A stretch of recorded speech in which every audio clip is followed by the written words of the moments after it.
नमस्कार साथियों, एजुकेशन गुरु में आपका स्वागत है। आज हम 12th क्लास के अध्याय 3 के बारे में बात करेंगे। अध्याय 3 का नाम है जनसंख्या संगठन। जनसंख्या संगठन में क्या क्या पढ़ेंगे हम? जनसंख्या संगठन में हम क्या क्या चीज़ें पढ़ेंगे, कौन कौन से प्रश्न पढ़ेंगे, मैं आपको पहले ही बता देता हूँ कौन कौन से आपको प्रश्न पढ़ने हैं। तो यहाँ लिखे प्रश्न। पहला प्रश्न है हमारा, जनसंख्या संगठन का अर्थ क्या है, आखिर जनसंख्या संगठन होता क्या है। इसके बाद जो दूसरा अर्थ प्रश्न है हमारा, लिंग अनुपात किसे कहते हैं और यहाँ कैसे ज्ञात किया जाता है या कैसे निकाला जाता है। अगला प्रश्न देखें हम, प्रश्न नंबर तीसरा, आयु संरचना क्या है और यहाँ इसके द्वारा जनसंख्या को कितने भागों में बांटा जा सकता है। आयु संरचना क्या है और इसके द्वारा जनसंख्या को कितने भागों में बांटा जा सकता है। अगला प्रश्न नंबर चौथा है, आयु लिंग पिरामिड को समझाइए। ये आयु लिंग पिरामिड संरचना क्या है, इसको समझाइए। अगला प्रश्न है प्रश्न नंबर 5वां, जनसंख्या में ग्रामीण नगरीय संगठन का वर्णन कीजिए। ग्रामीण और नगरीय संगठन का वर्णन करना है, इसमें देखेंगे हम आगे। प्रश्न नंबर 6 नंबर का जो प्रश्न है हमारा, वो साक्षरता दर से आप क्या समझते हैं। साक्षरता दर क्या होती है, क्या समझते हैं आप, इसके बारे में हम पढ़ेंगे। अगला प्रश्न नंबर जो 7वां है हमारा, व्यवसायी संरचना की विवेचना कीजिए। ठीक है, हम सातों प्रश्न एक एक करके देखेंगे, हम पढ़ते चले। पहला हमारा जनसंख्या संगठन का अर्थ। तो जनसंख्या संगठन का अर्थ, तात्पर्य क्या होता है, इसको देख लेते हैं हम। तो जनसंख्या संगठन का तात्पर्य होता है जनसंख्या की उन विशेषताओं से जिनको ज्ञात किया जा सकता है या जिनको मापा जा सकता है, जैसे आयु, लिंग, साक्षरता, आवास का स्थान आदि। इसे जनसंख्या संरचना भी कहते हैं। जनसंख्या संगठन का अर्थ हो गया, ध्यान से एक बार वो देखेंगे हम। जनसंख्या संगठन का तात्पर्य ऐसी जनसंख्या की विशेषताओं से है जिनको ज्ञात किया जा सकता है, जैसे आयु, लिंग, साक्षरता, आवास का स्थान आदि। इसे जनसंख्या संरचना भी कहते हैं। कुल मिलाकर जनसंख्या संगठन का अर्थ होता है कि जनसंख्या की ऐसी विशेषताएं जिनको ज्ञात किया जा सकता है, जैसे आयु, लिंग, साक्षरता, आवास का स्थान, ये सभी जनसंख्या संगठन में आएंगे। बहुत सिंपल चैप्टर है ये वाला, अध्याय नंबर 3 बिल्कुल इजी चैप्टर है। अगला प्रश्न देखें हम, प्रश्न नंबर दूसरा है लिंगानुपात। लिंगानुपात कैसे ज्ञात किया जाता है, लिंगानुपात क्या होता है। तो लिंगानुपात बहुत आसान है, थोड़ा सा समझना पड़ेगा आपको इसको। लिंगानुपात भारत में कैसे ज्ञात किया जाता है और विश्व का लिंगानुपात कितना उच्चतम, कितना निम्नतम है और औसत कितना है, तो हम लिंगानुपात को देख लेते हैं। तो लिंगानुपात क्या होता है, सबसे पहली बात तो ये है कि लिंगानुपात कैसे ज्ञात किया जाता है या लिंगानुपात क्या होता है, तो देख लेते हैं हम। जनसंख्या में स्त्री और पुरुषों की संख्या के बीच के अनुपात को लिंगानुपात कहा जाता है। जनसंख्या में स्त्री और पुरुषों की संख्या के बीच के अनुपात को लिंगानुपात कहा जाता है। उनके बीच का जो अनुपात है उसी को लिंगानुपात कहा जाएगा। उदाहरण के लिए, भारत में प्रति 1000 पुरुषों पर स्त्रियों की संख्या के रूप में ज्ञात किया जाता है। हम बात करें कि भारत का उदाहरण लें तो भारत में 1000 पुरुषों पर स्त्रियों की संख्या निकाली जाती है। 1000 पुरुष पर कितनी स्त्रियां हैं, ये लिंगानुपात आ जाएगा। उसका सूत्र भी देखेंगे हम थोड़ा सा आगे। जबकि कुछ देशों में प्रति 1000 स्त्रियों पर पुरुषों की संख्या के रूप में ज्ञात किया जाए। कुछ देश ऐसे भी हैं विश्व में जहां पर प्रति 1000 स्त्रियों पर पुरुषों की संख्या निकाली जाती है और वहां का लिंगानुपात ज्ञात किया जाता है कि प्रति 1000 स्त्रियों पर पुरुष कितने हैं, वहां का लिंगानुपात ये होगा। तो हम देखें, इसके सूत्र के बारे में हम बात कर लेते हैं। तो इसका सूत्र है, ऊपर स्त्रियों की संख्या और नीचे पुरुषों की संख्या हो जाएगी, वो उसका गुणा 1000 में कर देंगे। 1000 का गुणा करने के बाद हम स्त्री और पुरुषों की अनुपात लिखने पर हमें वहाँ का लिंगानुपात पता चल जाएगा। हम भारत की बात करें तो भारत का जो लिंगानुपात है वो 1000 पुरुषों पर 937 स्त्रियाँ हैं अभी वर्तमान में 2011 की जनगणना के अनुसार। अब आगे देखिए हम कि सबसे ज़्यादा लिंगानुपात वाला देश और सबसे कम लिंगानुपात वाला देश दोनों देख लेते हैं हम। तो निम्न लिंगानुपात वाला जो देश है विश्व में वो है संयुक्त अरब अमीरात। संयुक्त अरब अमीरात, ये यूए भी बोला जाता है इसको, यूएई। यहाँ पर 1000 पुरुषों पर 468 लिंगानुपात है। सबसे कम है ये विश्व का, पूछा जा सकता है, कंपटीशन में आ सकता है। उच्चतम लिंगानुपात वाला देश, उच्चतम लिंगानुपात वाला जो देश है विश्व में वो है लेटविया या लताविया है। यहाँ 1000 पुरुषों पर 1187 यहाँ का लिंगानुपात है। अर्थात सभी देशों में लिंगानुपात एक जैसा नहीं है, लेकिन भारत जैसे देश में लिंगानुपात असंतुलित है। यहाँ भी 1000 पुरुषों पर 937 ही स्त्रियाँ। अगर पूरे विश्व की एवरेज बात की जाए, पूरे विश्व में औसत लिंगानुपात तो 990 है। कितना है वर्तमान में? 990 पूरा एवरेज है ये। आगे देखते हैं हम लिंगानुपात का असंतुलित, लिंगानुपात प्रतिकूल होने के पीछे कारण क्या है इसको देख लेते हैं हम। तो पहला जो कारण है स्त्री भ्रूण हत्या। प्रतिकूल होने में, लिंगानुपात प्रतिकूल होने में सबसे बड़ा जो कारण है वो स्त्री भ्रूण हत्या। इसके बाद जो दूसरा कारण है स्त्रियों के प्रति घरेलू हिंसा। दूसरा कारण क्या है? स्त्रियों के प्रति घरेलू हिंसा। ये भी लिंगानुपात कम होने का या असंतुलित होने का एक कारण है। इसके बाद पुत्र की प्राप्ति, पुत्र मोह। वर्तमान समाज में पुत्र का मोह होने के कारण भी आज लिंगानुपात अनुकूल नहीं हो पाया है। इसके बाद शिक्षा और जागरूकता की कमी। आज हमारे समाज में शिक्षा और जागरूकता की कमी बनी हुई है। प्रश्न नंबर 3, आयु संरचना क्या है? इसके द्वारा जनसंख्या को कितने भागों में बांटा जाता है? एज स्ट्रक्चर क्या है? इसके द्वारा जनसंख्या को कितने भागों में बांटा जाता है? तो आयु संरचना क्या है इसको समझ लेते हैं हम थोड़ा सा। तो आयु संरचना से अभिप्राय ऐसे सूचक से है जो विभिन्न आयु वर्गों के लोगों की संख्या को प्रदर्शित करता है। जो विभिन्न लोगों की आयु वर्ग की संख्या को प्रदर्शित करता है, इसको आयु संरचना या एज स्ट्रक्चर भी कहा जाता है। अब आयु संरचना का महत्व देख लेते हैं। आखिर इसका महत्व क्या है? तो इसके द्वारा जन्म दर, मृत्यु दर और जीवन प्रत्याशा को ज्ञात करने में आसानी होती है। इसी से इसके द्वारा कार्यशील जनसंख्या की जानकारी भी प्राप्त होती है। आयु संरचना के द्वारा जनसंख्या को 3 भागों में बांटा जा सकता है या बांटा जाता है। पहला है बाल आयु वर्ग, दूसरा है प्रौढ़ आयु वर्ग और तीसरा है वृद्ध आयु वर्ग। अब बाल आयु वर्ग में 0 से 14 वर्ष तक के बालक आते हैं। जो जनसंख्या है इसको बाल आयु वर्ग जनसंख्या कहा जाएगा। इसके बाद प्रौढ़ आयु वर्ग, इसमें 15 से 60 वर्ष की जनसंख्या आएगी। ये बिल्कुल कार्यरत जनसंख्या है। यही आज का जो भविष्य है या युवा पीढ़ी है वो इसी स्ट्रक्चर में आएगा। अगला देखिए वृद्ध आयु वर्ग।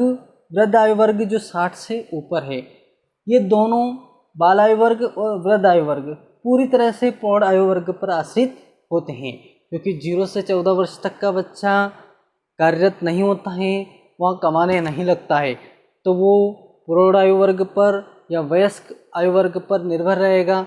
इसके बाद जो 60 से ऊपर वाले हैं वो लोग भी, तीनों आयु वर्ग को देख लेते हैं हम। पहला है बाल आयु वर्ग, दूसरा है प्रौढ़ आयु वर्ग और तीसरा है वृद्ध आयु वर्ग। तीनों आयु वर्ग को देखते हैं हम। तो पहला बाल आयु वर्ग। बाल आयु वर्ग 0 से 14 वर्ष तक के बच्चे इसमें आते हैं, अर्थात 0 वर्ष से लेकर 14 वर्ष तक की जो जनसंख्या है वो बाल आयु वर्ग में आएगी। इस आयु वर्ग के द्वारा हम जन्म दर का अनुमान लगा सकते हैं। यह वर्ग कार्यशील जनसंख्या पर निर्भर होता है।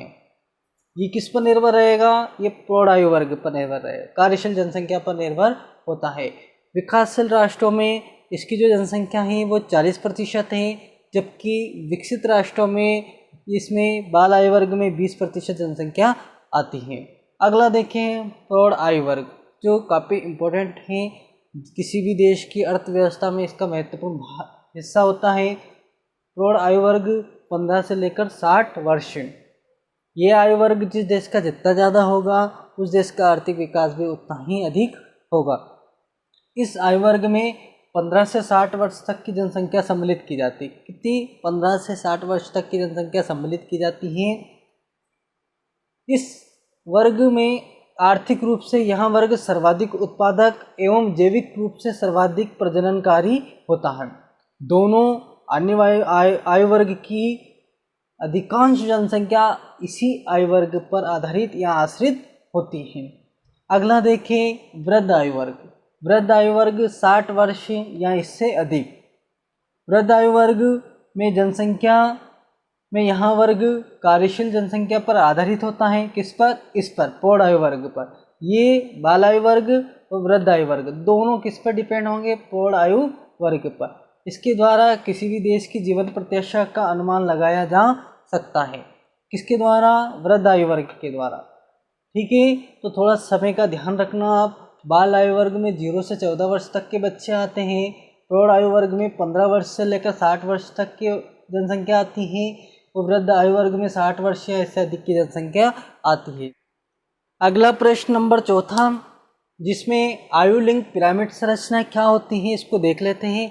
आयु लिंक पिरामिड संरचना ऐसी संरचना या ऐसा पिरामिड होता है जिसमें विभिन्न आयु वर्गों में स्त्री और पुरुषों की संख्या को दर्शाने के लिए एक रेखा चित्र बनाया जाता है।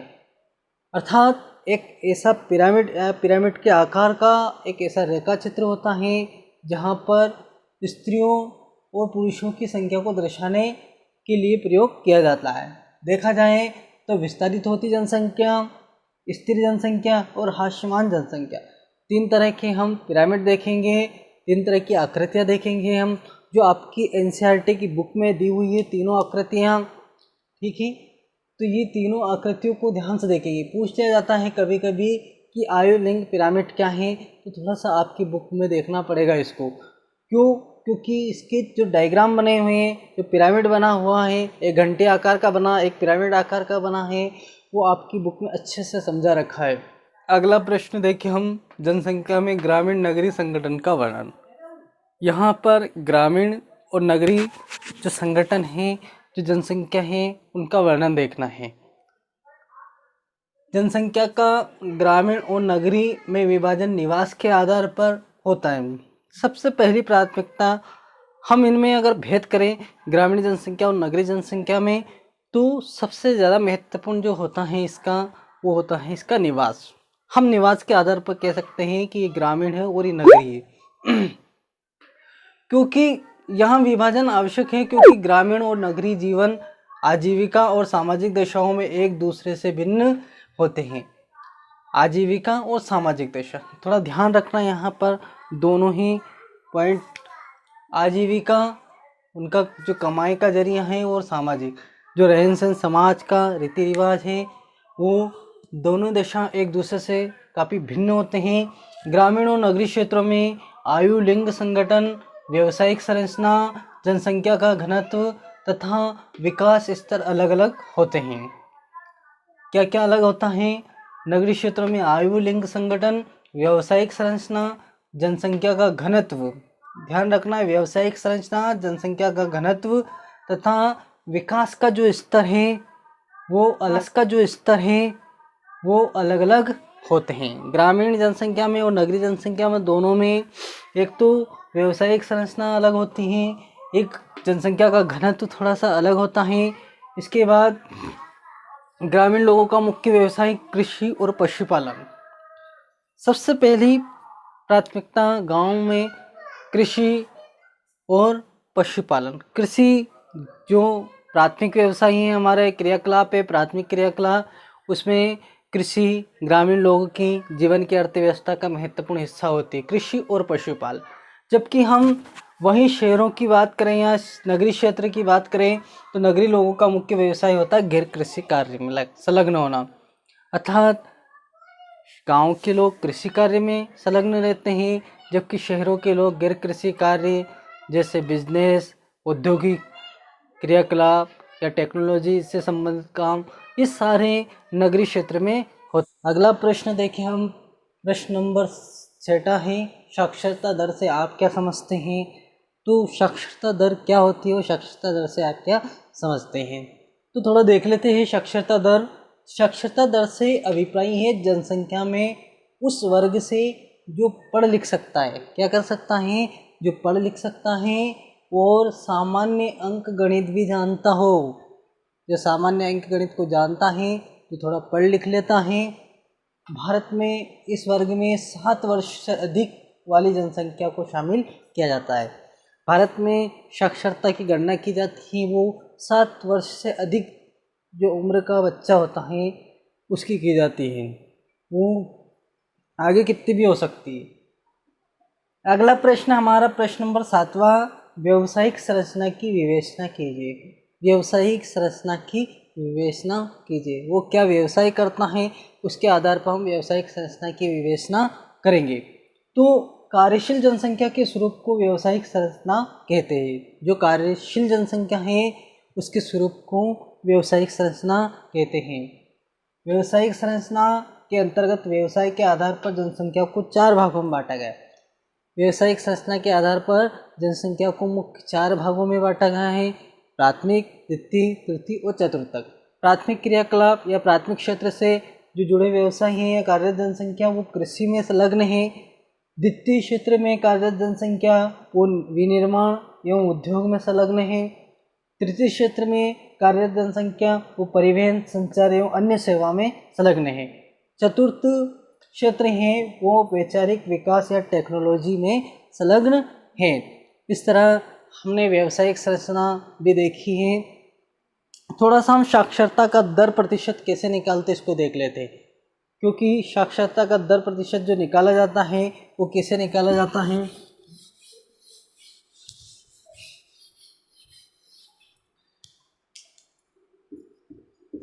साक्षरता का दर जो निकाला जाता है उसमें शिक्षित जनसंख्या और कुल जनसंख्या, ऊपर शिक्षित जनसंख्या हो जाएगी, शिक्षित जनसंख्या, इसके नीचे कुल जनसंख्या, कुल जनसंख्या, और इसमें 100 का गुणा कर देंगे। तो इस तरह से 100 लोगों में से कितने लोग साक्षर हैं ये निकलकर आंकड़ा हमारे सामने आ जाएगा। तो इस साक्षरता को निकालने का एक सूत्र ही मान सकते हैं हम इसको। हम बात करें अगर 2011 की, तो भारत में साक्षरता का प्रतिशत कितना है, पूछा जाता है, कंपटीशन एग्जाम में आया है ये कि भारत में 2011 की जनगणना के अनुसार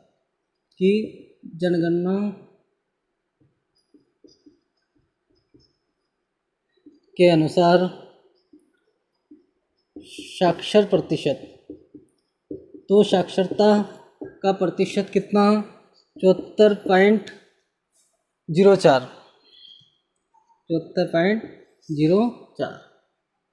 आता है। साक्षरता प्रतिशत पूछा जाता है तो 2011 के अगर अनुसार देखा जाए तो भारत का साक्षरता प्रतिशत कितना है, 74.04। ठीक है, धन्यवाद।